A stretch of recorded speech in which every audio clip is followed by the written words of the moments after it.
Meus amados irmãos, bom dia. Que a graça deste maravilhoso Deus continue fortalecendo, continue conduzindo esta amada igreja, de forma que o nome do nosso grande Deus seja glorificado na história de cada um dos irmãos. Eu quero nesta manhã poder compartilhar com a igreja este texto que está para ser posto na primeira epístola de Paulo a Timóteo, capítulo 1, verso 1 e 2.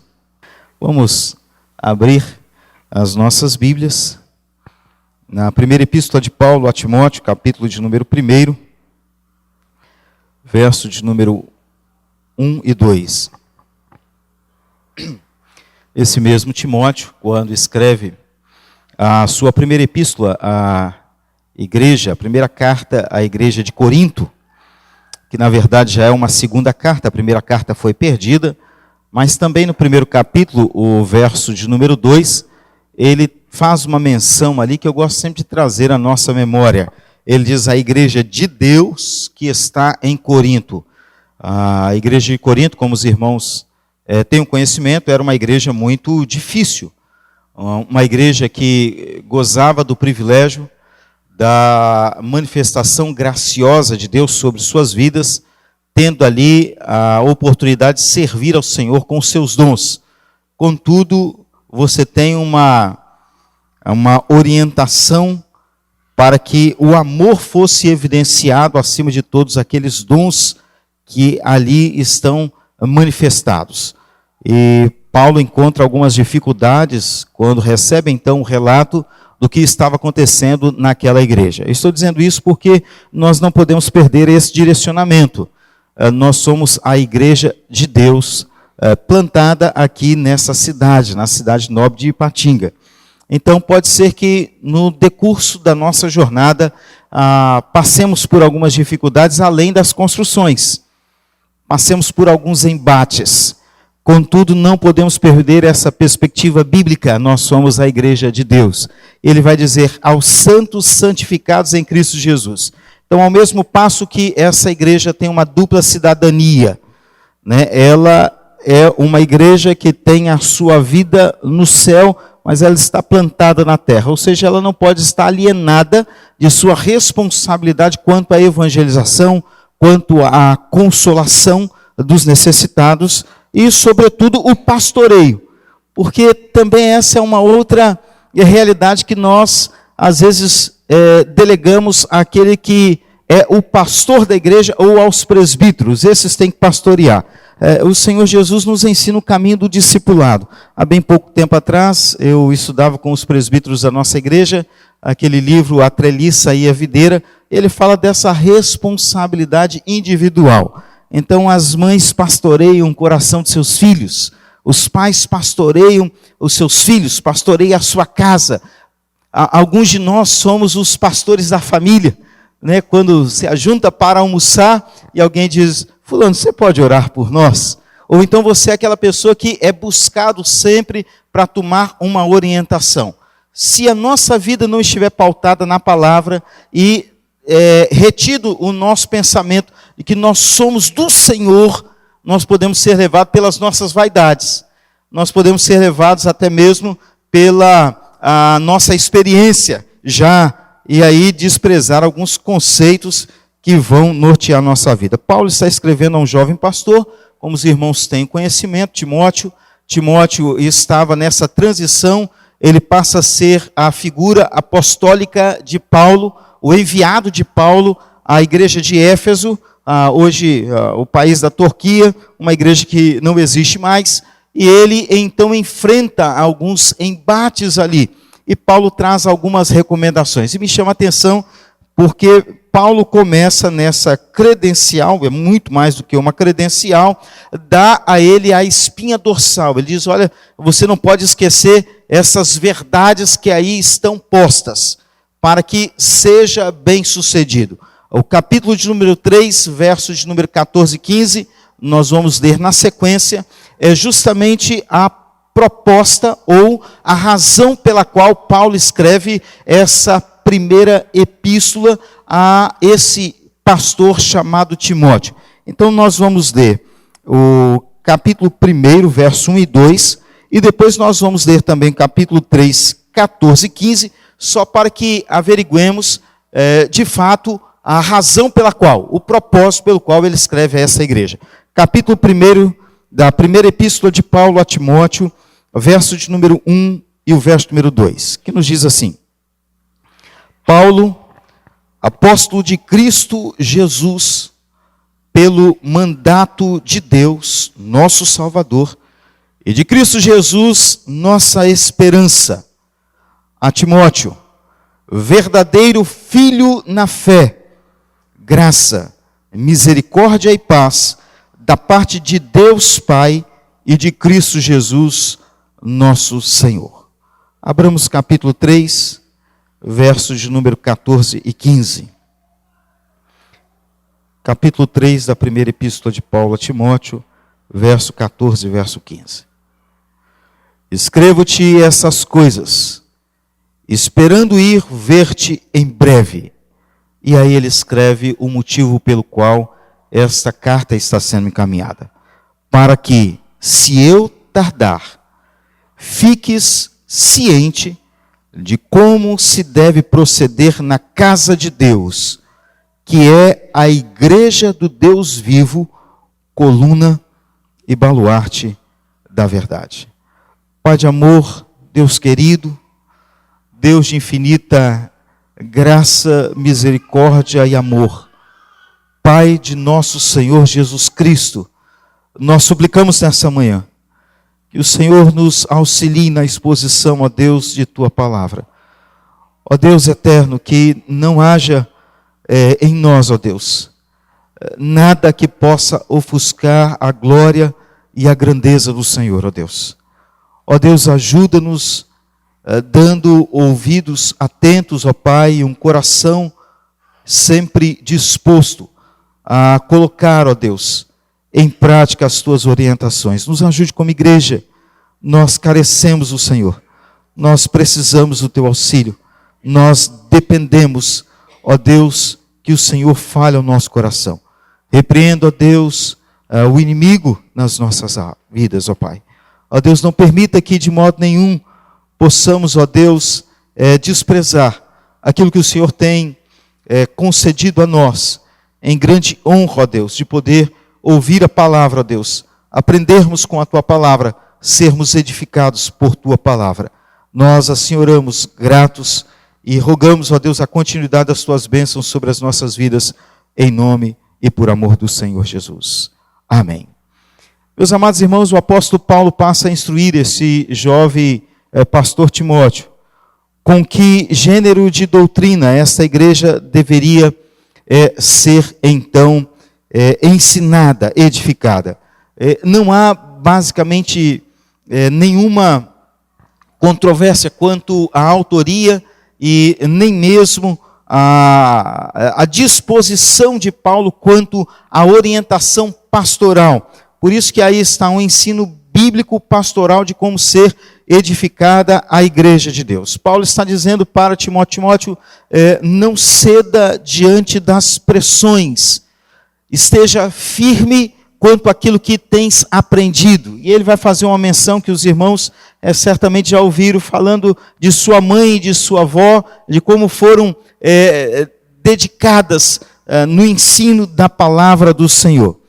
Calvino vai nos dizer que quando ele tem o privilégio de poder presentear na tradução e na exposição deste texto a um jovem príncipe da Inglaterra chamado Eduardo, Calvino vai esclarecer que essas duas epístolas, elas são um quadro vivo de como deve ser exercido o governo na igreja de Deus. Por que eu estou dizendo isso, irmãos? Se nós pensássemos aqui nessa manhã, quanto ao desafio de construirmos uma escola, e aproveitando o know-how dos irmãos, aproveitando o entendimento dos irmãos, a vivência dos irmãos, todos os dons e as capacidades que foram armazenadas durante toda a sua trajetória, nós poderíamos dizer, é isso mesmo, vamos fazer uma escola, nós precisamos ter uma escola de uma orientação cristã bíblica.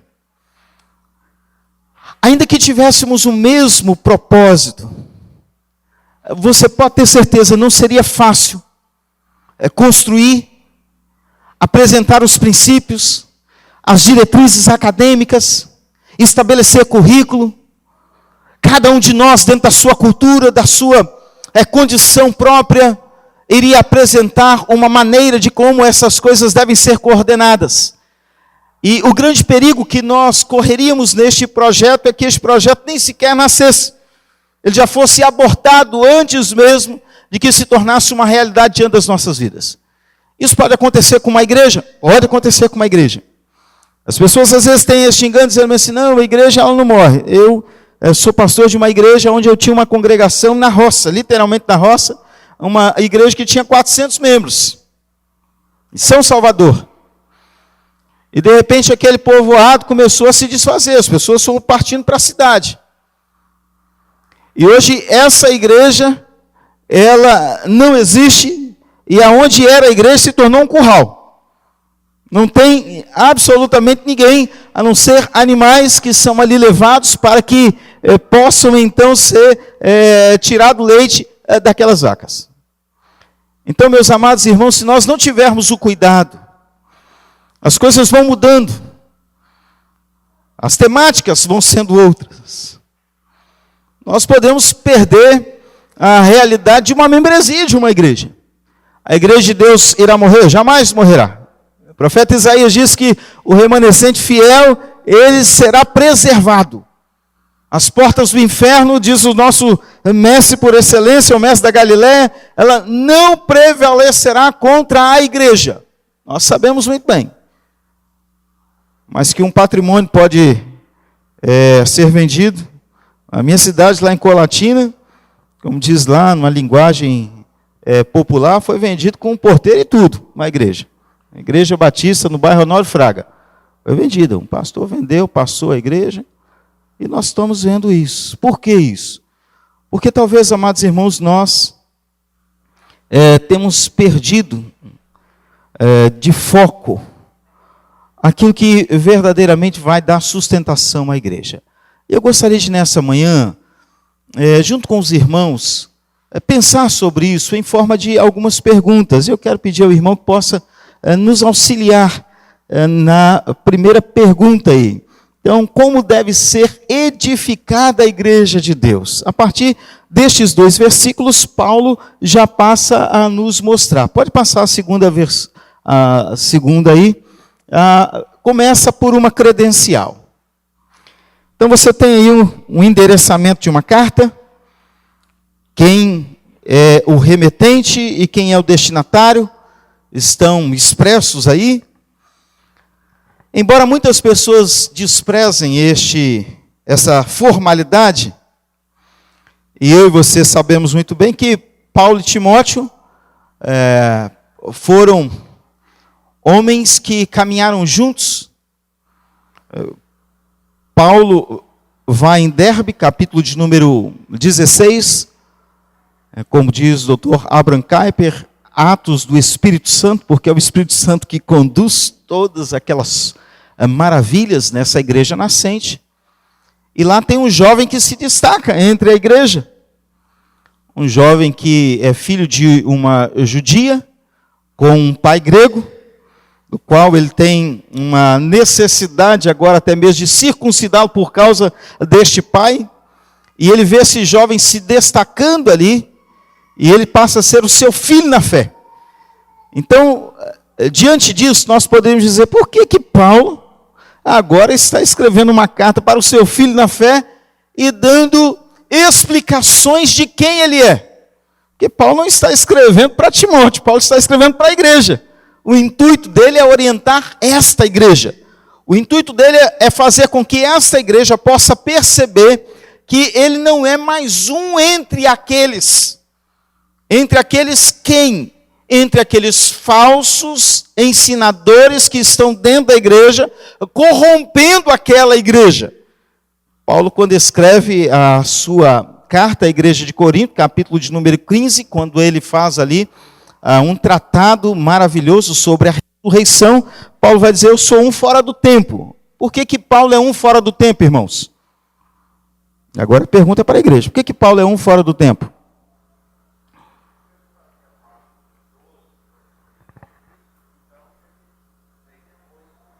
Ok. De forma diferente? Não. Da mesma forma do qual o Senhor Jesus fez com os discípulos, chamando-os pessoalmente. Não é isso? Agora também faz com este homem, que outrora era chamado Saulo, e passa a ser Paulo. Aquele que era perseguido pela igreja, era o perseguidor da igreja, passa agora a entender o quanto importa sofrer por Cristo.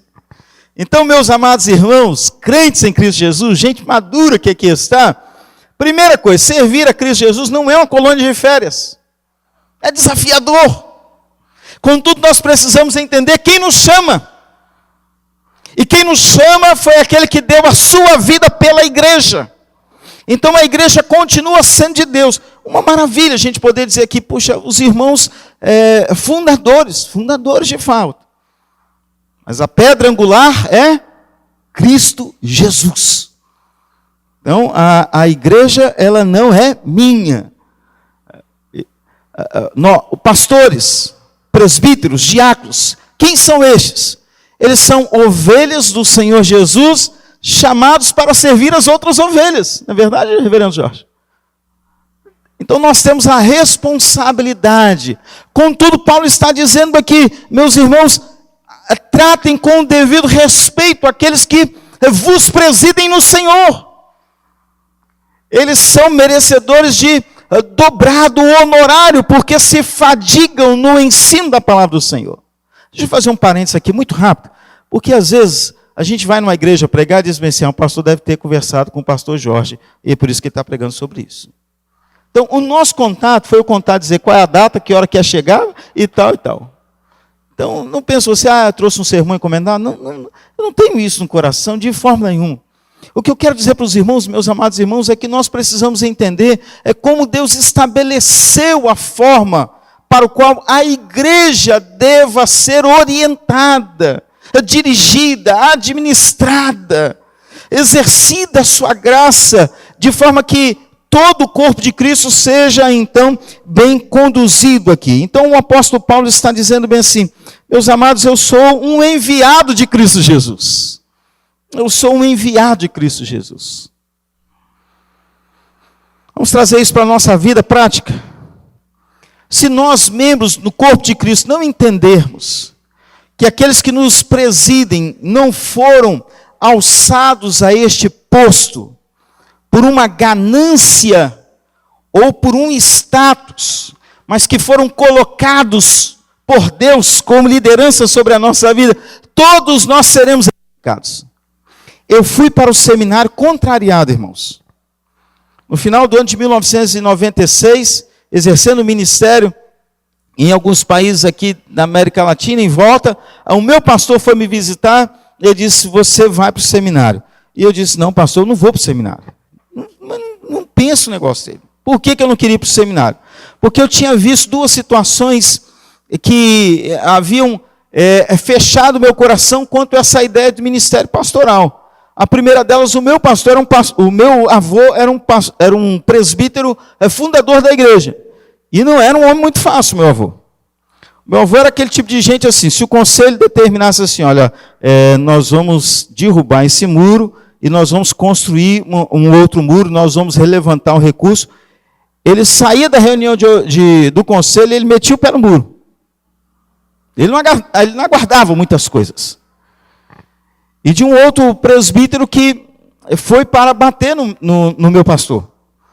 E ele só não bateu no pastor porque o pastor ficou do lado de dentro da grade da casa dele, dizendo, meu irmão, não faça isso não, você vai acabar com a sua vida e com a minha vida também.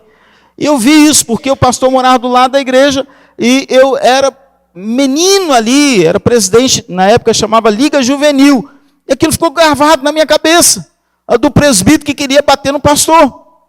Então eu disse para ele, pastor, você esquece dessa ideia. E aí o meu pastor disse assim, se você entende que eu sou uma autoridade eclesiástica sobre a sua vida, no dia 1º de dezembro você vai estar se apresentando ao conselho, e o conselho vai te apresentar então ao presbitério. E aí, meus irmãos, não houve dúvida, era o pastor que estava falando, alguém que zelava pela minha vida. E Paulo está dizendo: eu estou zelando pela sua vida, Timóteo. De igual forma também tem um rebanho, há pessoas sob o seu cuidado, do qual você deve cuidar. Então Paulo está escrevendo a Timóteo, mas a sua intenção é mostrar que há um cuidado de Deus por meio de pessoas à nossa vida. Deus usa pessoas para nos pastorear. Deus usa das exortações, das repreensões, das confrontações. E quando de fato nós somos ovelhas deste pastor, nós então acatamos, nós nos submetemos, amados irmãos, visando o crescimento do reino de Deus.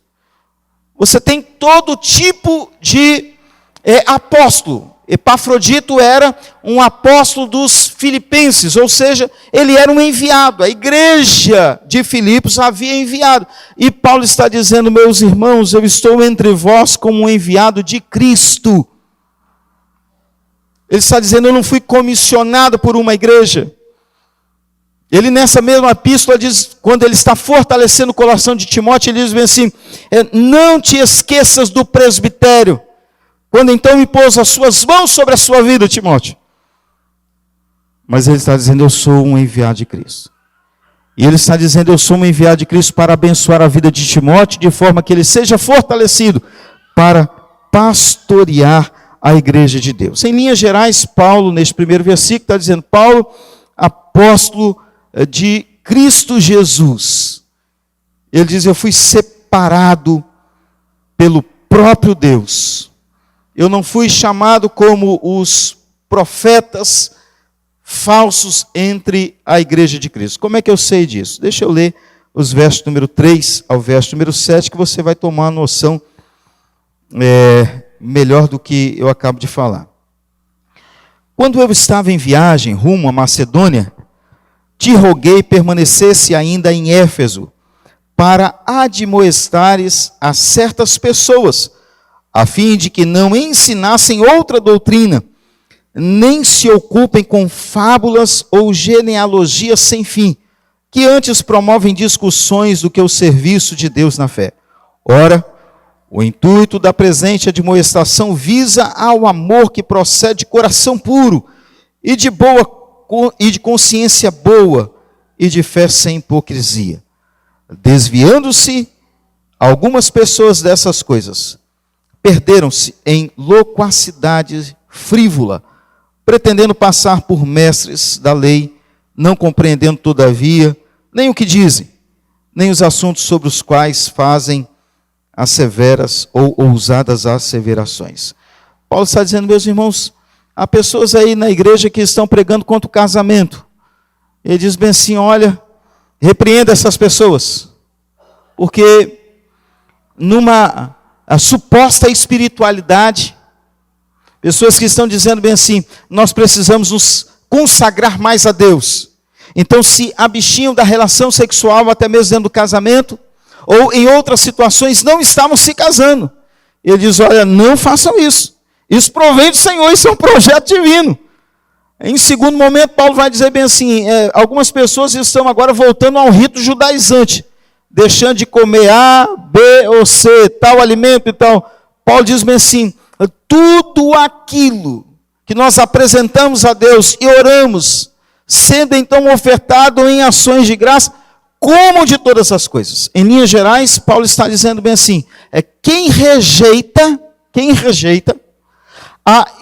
esta manifestação graciosa da mão do Criador, rejeita o próprio Criador. Ele está dizendo bem assim: olha, nós estamos agora dizendo assim: não, nós não podemos porque isso é impuro. E Paulo está dizendo: não há nada impuro para os santos. Nós podemos caminhar um pouquinho mais, e aí vem essa outra pergunta para nós. Pode colocar aí, meu amado. Pode avançar aí. Por que Paulo apresenta a sua credencial? Porque aquelas pessoas não estavam dispostas a ouvir Timóteo. E também não ouviriam a Paulo se ele não apresentasse quem ele era. Então não é uma defesa como ele faz à igreja de Corinto, a respeito do seu apostolado, mas ele está dizendo bem assim: ele é o meu sucessor, que esta carta possa correr entre a igreja, e possa servir de instrução para o amadurecimento dessa igreja, e possa então forçar que essas doutrinas espúrias à vontade de Deus, elas sejam então expostas e possam ser também repreendidas em nome e do Senhor Jesus. Paulo está dizendo assim: eu sou apóstolo e escrevo a Timóteo para que esses irmãos pudessem então dar a devida atenção a essa epístola. Pode passar. Segunda pergunta. Você vai perceber aí que Paulo vai dizer bem assim: Paulo, apóstolo de Cristo Jesus, pelo mandato de Deus. E aí a nossa pergunta é: por que pelo mandato de Deus, irmãos? Por que pelo mandato de Deus? E a resposta é: porque ninguém pode fazer de si mesmo apóstolo sobre um rebanho de Cristo. Ele diz, é uma vocação. Ontem o pastor Jorge estava falando para mim: pastor, eu penso que se alguém não é vocacionado para ser pastor, ele está ali porque ele é louco. Porque talvez você veja assim, o pastor, a família pastoral, diz: poxa, esse cara que fantástico, não tem problema. Mas todos nós temos problemas, de todas as ordens. Ninguém está isento. Tem alguém que possa dizer bem assim: não, a minha casa está blindada de um jeito que eu tenho certeza absoluta que enfermidade não entra. Divórcios não acontecem na nossa família. Filhos criados no Evangelho, de repente, dá uma jornada longe. Casamento fora do arraial e aquela complicação toda. Tem alguém que esteja neste recinto que possa dizer: não, eu estou isento disso. Então Paulo está dizendo bem assim: Cristo Jesus me chamou, como muito bem disse o nosso irmão, ele diz, da mesma maneira que chamou aos outros. Eu não fiz parte do colegiado dos 12, isso é fato. Era um perseguidor da igreja, consentia na morte dos crentes. Contudo, um dia, em uma estrada, o Senhor veio ao meu encontro e me chamou para o ministério. E tenho exercido o ministério, porque Ele mesmo confiou. Ele diz: pelo mandato de Deus, somente aqueles a quem Deus designa para o exercício pastoral, para o cuidado doutrinário da igreja, aqueles que são levantados para que possam então instruir a igreja, são genuínos apóstolos. E Paulo está dizendo isso por causa desses homens aqui, que gostavam de levantar questões de genealogia. Se os crentes que estavam naquela igreja eram de uma linhagem judaica, ou seja, de uma descendência abraâmica, ou não eram. Conflitando agora com os gentios, como se tivesse alguma predileção nisso. Ele diz: nós somos a igreja de Deus. Deus nos enviou para este lugar. Deus tem consolidado a sua vontade sobre a nossa vida. Paulo está dizendo a Timóteo assim: meu amado irmão, lembre-se disso. Você que é pastor sobre essa igreja, como aconteceu na minha vida, a única fonte autoritativa do ministério é o próprio Deus. Nós estamos aqui por causa de Deus. Pastores, presbíteros, diáconos e servos, ovelhas. Meus irmãos, nós estamos aqui por causa de Deus. Foi Deus quem te chamou. Foi Deus quem te arrebanhou. Foi Deus quem colocou você dentro deste aprisco. É Deus quem alimenta a sua vida por meio da palavra. Não é pela erudição do pastor. Não é pela capacidade de argumentar, embora Deus use isso. É por causa da palavra que é de Deus. Porque a igreja é de Deus, meus irmãos. Se nós não mantivermos isso como verdade única na nossa vida, nós, meus amados irmãos, passamos por um esfriamento na nossa fé. Qualquer coisa nos desanima. A gente se torna uma pessoa fria. Aí se tem um problema na igreja, teve uma disciplina na igreja, mas o conselho foi muito duro e disciplinou e tal. Quais são as marcas da igreja? Não é administração fiel dos sacramentos? As marcas da igreja não são evidenciadas através da palavra que é exposta com fidelidade diante de Deus? As marcas da igreja não são evidenciadas por causa da disciplina? O autor aos Hebreus, ele diz que nós somos disciplinados para o nosso bem, tomando uma fala do livro da sabedoria, que é o livro de Provérbios. Cuidado de Deus na nossa vida. Em alguns momentos da nossa caminhada, meus irmãos, nós somos tomados por um melindre que é excessivo. Eu fico pensando quantas pessoas trabalham com patrões rudes, gerentes que são difíceis de engolir, mas suportam todas as coisas por causa do ordenado que recebe. Mas na igreja não. Se um diácono, às vezes, ele aperta a situação de um filho, e aí o membro logo fica de cara virada. Eu sei que isso não acontece aqui, isso é só lá em Colatina. Não é só em Colatina, em Israel que acontece um negócio desse. Mas não pode repreender. E aí passa a não falar. Se o pastor prega sobre um assunto, ele não pode falar, porque agora ele está querendo falar, porque ele sabe da minha situação. Você já pensou, irmão, se a gente tivesse que pregar agora, expondo situação de pastor, eu não sei quantos membros aqui, ia faltar domingo para pregar, gente. Ia faltar domingo. Nós precisamos, em nome e por amor de Jesus, ver aquilo que é central na nossa vida. Meus irmãos, a Bíblia diz assim, se você tem alguma coisa contra o seu irmão, qual é a orientação que deve ser dada? Ele diz, vai lá no seu irmão, corrige isso com o seu irmão, Mateus capítulo 5, depois Mateus capítulo número 18, depois você vem e traz a sua oferta. Lá em Colatina, em Israel, o povo briga, aí passa o ano todo e levanta a mão para adorar, e é uma santidade. Você fala, meu Deus do céu, como é crente esse menino. Vai ver a vida. Não fala com o pastor, não fala com o presbítero, não fala com o diácono, não fala com esse, com aquilo outro. Às vezes é dentro. Eu sei, não acontece isso aqui, eu vou repetir.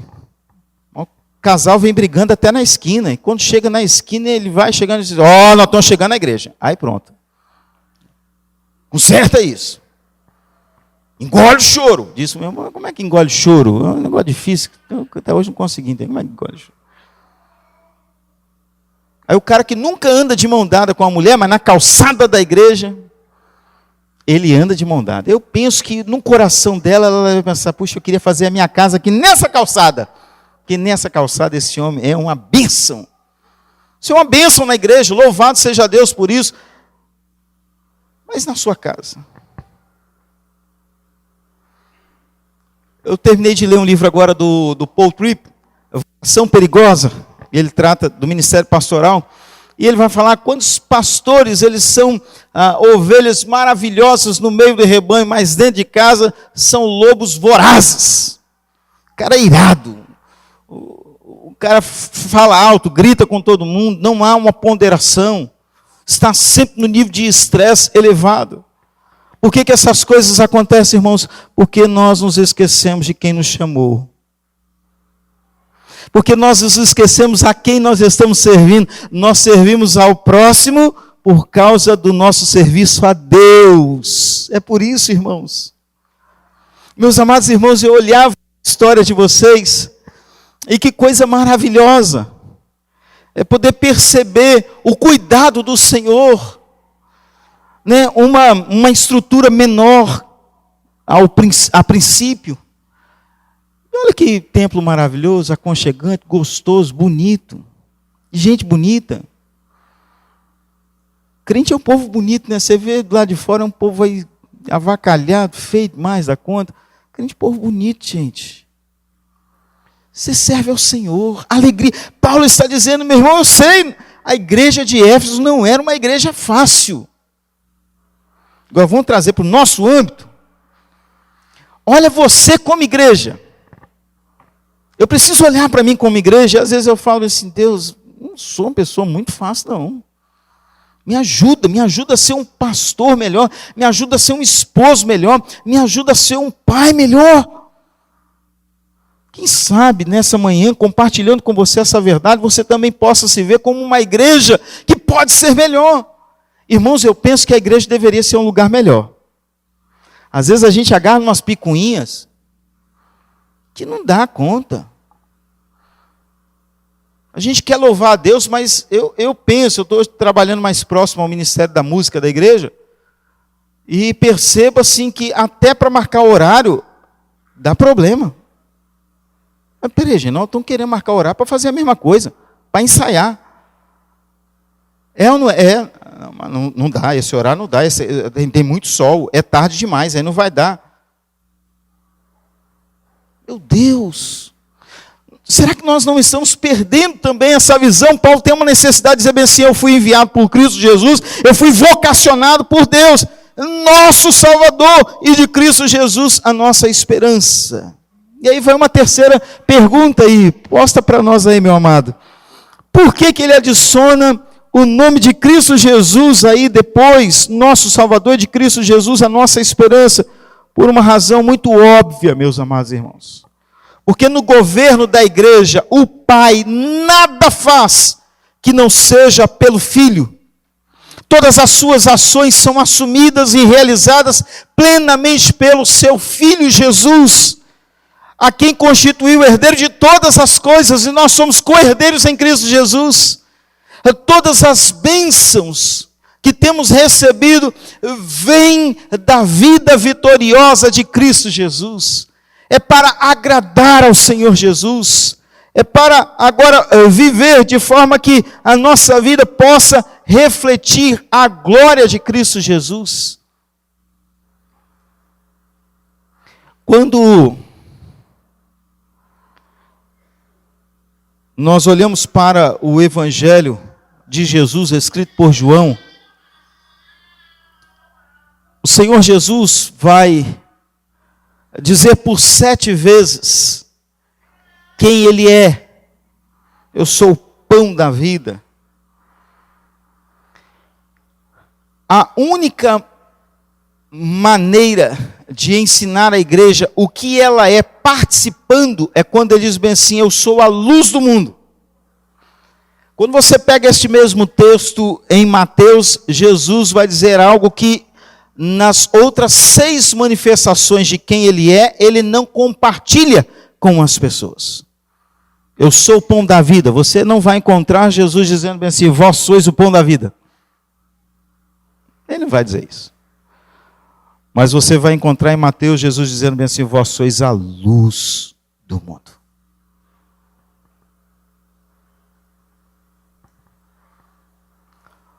Por que que a estrela maior brilha, o sol brilha? Porque ele tem luz própria. O astro menor que preside a noite é a lua. A lua tem luz própria? Não tem luz própria. Como que ela agora traz luminosidade sobre os planetas? Ela faz o quê? Ela reflete a luz do sol. É a única maneira que Cristo fala sobre a responsabilidade. E aqui é a mesma ideia, irmãos. Ele está dizendo assim, vós sois a luz do mundo. Quando eu sou a luz do mundo? Quando eu passo a refletir a luz de Cristo. Todos nós aqui somos teólogos, não é verdade? Pode ter uma boa teologia e uma péssima teologia, mas a gente sempre tem uma receita para dar a alguém a respeito de algum assunto da Bíblia. Diz, não penso que é assim, não, é assim, assim, assim, assim. E eu acho maravilhoso quando Paulo, no capítulo de número 11, da sua Epístola aos Romanos, o maior tratado teológico do Novo Testamento, Paulo então para um momento, ele diz bem assim, a profundidade da riqueza do conhecimento. Paulo está dizendo, eu estou falando dos negócios que nem eu sei. É muito maior, é muito mais profundo. é muito mais extraordinário do que aquilo que nós podemos mencionar. Razão pela qual ele agora menciona o nome de Cristo, ele diz assim, ele é o nosso Salvador. Ele diz, nós só estamos congregados aqui porque o justo deu a sua vida por injustos. Nós só estamos aqui porque nós somos comprados pelo sangue de Cristo Jesus, a nossa esperança. Aí eu acho que é a última pergunta que aí está. Pode pôr para nós aí. Porque Paulo, e a gente já vai entrar nisso aí, ele vai tratar aí da nossa esperança. E por que Paulo atribui este título a Deus? Quando ele diz assim, a Timóteo, verdadeiro filho na fé, então alguém que ele pastoreava bem de perto, da parte de Deus Pai e de Cristo Jesus, o nosso Senhor. No primeiro momento, no capítulo de número 1, verso 1, ele vai falar que foi chamado por Deus o seu Salvador. Isso está muito bem exposto na teologia quando a gente estuda a economia divina. Então, quando a gente fala assim sobre a obra da criação, a quem eu me refiro? A Deus o Pai. Isso significa que Deus o Filho e Deus o Espírito Santo não atuou? De modo nenhum. Nós sabemos que a Trindade perfeita, ela atuou em toda a obra da criação. Mas é atribuído a Deus. Quando eu falo sobre a salvação, é atribuído a Cristo Jesus. Quando eu falo sobre a regeneração ou a conversão, é atribuído ao Espírito Santo de Deus. Aqui Paulo está falando sobre o autor desta aliança. Ele diz, a salvação é de autoria de Deus. E ele fala sobre o mediador dessa aliança. E o mediador dessa aliança é Cristo Jesus. Por isso que ele o chama de a nossa esperança, ou a nossa viva esperança, aquele que revigora o nosso coração, aquele que gera confiança completa na carreira que nos está proposta. Deus, o nosso grande libertador. Paulo está dentro de um contexto romano, onde esse título era conferido a aqueles que se destacavam dentro do império, e aí Paulo então diz bem assim, para enaltecer ao dono da salvação, a honra suprema, última, deve ser dada tão somente a Cristo Jesus. A Deus, o nosso Salvador. Timóteo, o verdadeiro filho na fé.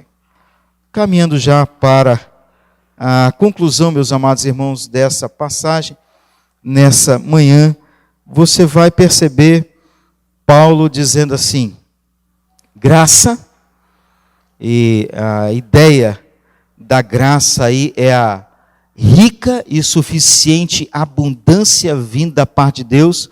Paulo está dizendo assim como eu tenho sido suprido diariamente para o exercício do apostolado, esta mesma graça estará sobre a sua vida e sobre todos os crentes. E sobre todos os crentes. Dr. Hendricks vai dizer que muito provavelmente isso seja um eco daquilo que é pronunciado pelo Senhor Jesus no capítulo de número 6 de Mateus, quando no verso número 33 ele diz bem assim, basta o seu dia, o seu cuidado. Há uma porção do cuidado de Deus diária. Então é a ideia da graça. A gente normalmente traduz aí esse chariz pelo favor. Ele diz, é da amabilidade, da beleza, da mercê, do afeto, do cuidado de Deus sobre a sua vida. Depois ele vai falar sobre a misericórdia. E ele faz uma inversão proposital aí. Essa misericórdia, ela tem como o grande pano de fundo aí, mostrar a este jovem pastor de que o Senhor o livrará de todas as tentações. Ele não está dizendo que ele não passará pelas tentações, que ele não passará pelas provas, mas em meio às provas, haverá esse orvalho da misericórdia do Senhor sobre a vida dele. Eu penso que todos nós crentes em Cristo Jesus, em algum momento também esboçamos isso na nossa vida. quando a gente diz como Salmo de número 124, se não fosse o Senhor que esteve ao meu lado. Olha, se não fosse Deus. Se não fosse Deus, eu já tinha largado essa mulher. Se não fosse Deus, eu já tinha largado esse homem. Se não fosse Deus, eu já tinha largado essa igreja. Se não fosse Deus, eu já tinha feito. Se não fosse Deus, ele está dizendo essa gota do orvalho da misericórdia de Deus, que agora, dia após dia, nos condiciona a continuarmos avançando, sem permitir que o nosso coração se rebele contra Deus e contra o próximo. E depois ele fala dessa paz. E a ideia da paz aí, meus amados irmãos, é um ser completo, ou não danificado.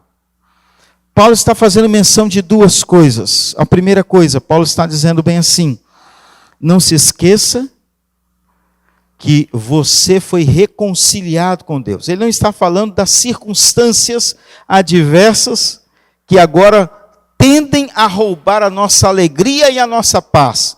Ele está dizendo o problema maior foi resolvido. Nós fomos reconciliados com Deus. E em segundo lugar, ele está tratando dentro dessa paz aí da figura tão extraordinária de não ser danificado.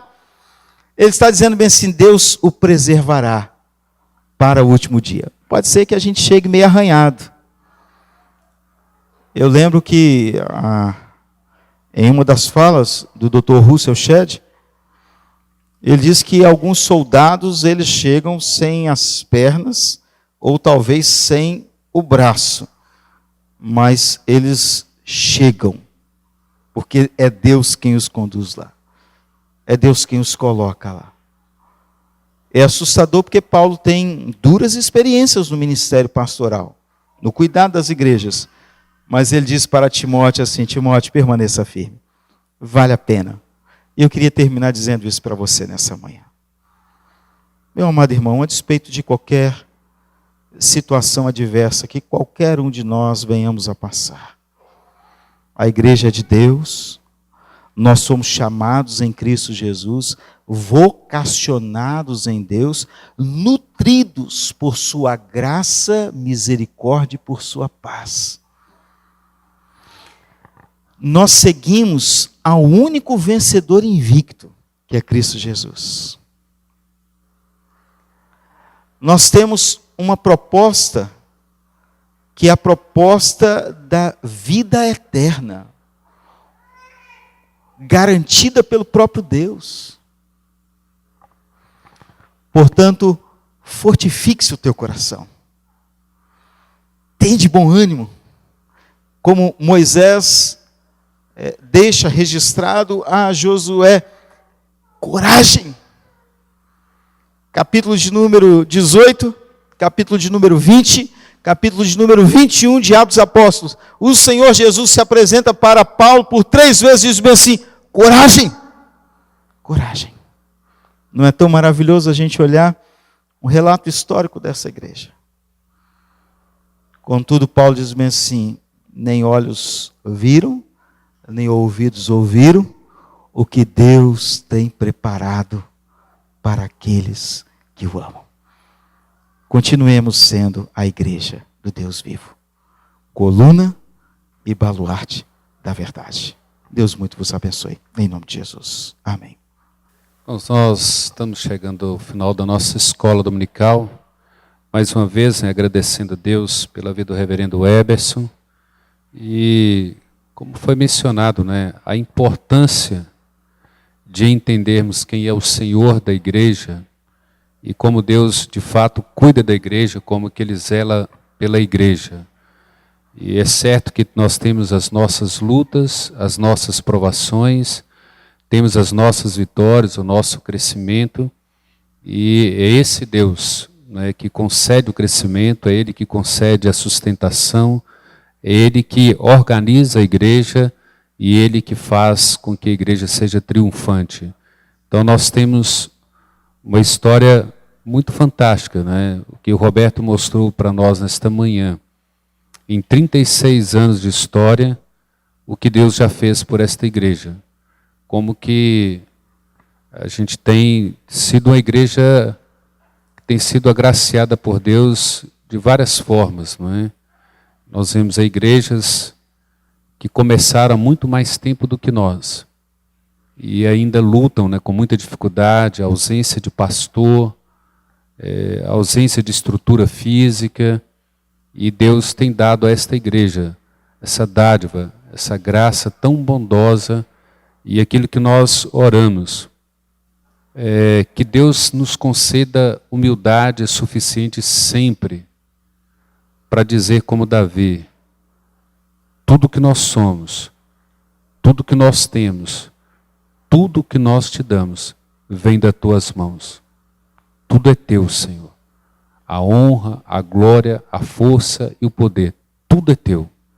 Nós somos nada mais, nada menos do que instrumentos nas mãos do Senhor. E com toda alegria de coração, irmãos, nós louvamos a Deus pelos fundadores que aqui ainda permanecem, não é?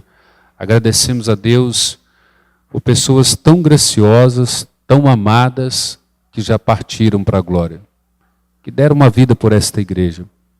Alguns partiram já na velhice, né? Como o Sr. Pedro, um grande homem de Deus, um grande presbítero dessa igreja. Outros, como nosso irmão Laí, como nosso irmão Daniel, partiram ainda tão jovens, 30 e poucos anos. Né? Irmãs como Dona Edi, diáconos como Tizé, né? Homens que deram a vida por esta igreja, e o Senhor decidiu chamá-los para a glória. E a nós, não é? A nós que Deus tem concedido a graça de dar continuidade a esta igreja. E como foi exposto aqui, às vezes em meio a muitas lutas, às vezes ferindo e sendo feridos, às vezes machucando, sendo machucados, não é? Às vezes sendo curados e às vezes curando. Então Deus tem dado a nós variadas formas, ministérios, dedicações, e sempre colocando em primeiro lugar a glória de Deus Pai, a glória de Deus Pai, e tudo para a glória de Deus Pai. Não é? Que nós possamos continuar, não é? Nesta humildade, nessa dependência de Deus, e que Deus continue nos honrando, não é? Continue glorificando o nome dEle através das nossas vidas. Então que Deus abençoe cada criança, cada adolescente, cada jovem, cada adulto, cada casal, cada família que congrega nesta igreja. Né? Que Deus também continue abençoando o reverendo Eberson, sua família, seu ministério, sua igreja.